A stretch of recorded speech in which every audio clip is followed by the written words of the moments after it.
আল্লাহ বলতে আমার কোনো খোদা না, আমার খোদা আমার মনের চাহিদা, আমার মনের যা। বোনকে বলেন, বোন এই মা এইভাবে বেপর্দা চলো কেন? বেডি জবাব দিবে, আমার শরীর, আমার দেহ, আমার যৌবন, আমার পাউডার, আমার ফেয়ার এন্ড লাভলি, আমার মেকআপ, আপনি কি তা?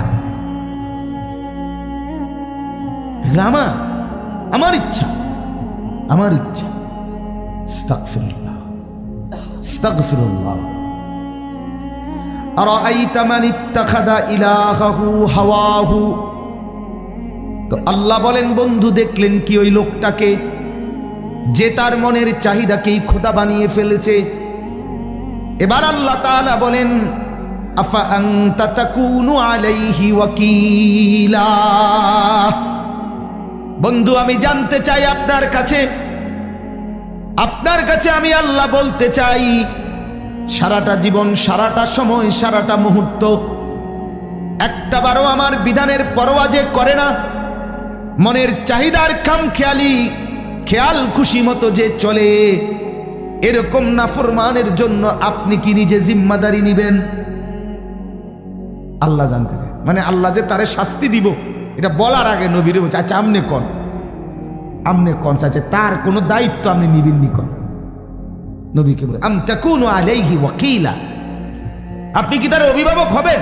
তার জিম্মাদারি আপনি নিবেন নি? এই ডকে আমি কি লেগে নিতাম তার? কথা বোঝেন নাই? আমি তারে কেন দায়িত্ব নিতাম? আমি তার বন্ধু, আপনি কোন? আমনেরে কইলাম, আমনে আমার দোস্ত মানুষ, আমনে কোন কথা না। তে যদি এরম করে একটা মানুষ, একটা লাইন যদি আমাকে না মানে, আমি কেন তার দায়িত্ব নেব? আমি কেন তাকে আমার অভিভাবকত্বে নেব? আপনি নিবেন নি কম? আমরা এরম বলি না? আরে এরম অসভ্যর দায়িত্ব আপনি নিবেন, আপনি ভর্তি করেন, আপনি করান। আমরা তো অনেক সময় রাগ করে বলি, সুপারিশ করতে আইছে ছাত্র লইয়া, আমনে করান, না হুজুর, না দেখেন না, কি দেখেন না, কিন্তু আপনি দেখেন, কথা বলেন না কেন? ওটা বলেন না আমি নিতাম না, তা আপনি নিতেন না, আমার কান্দে উঠে দিলেন কেন? এই জালেম আমার কান্দে উঠে দিলেন কেন? কথা বলেন।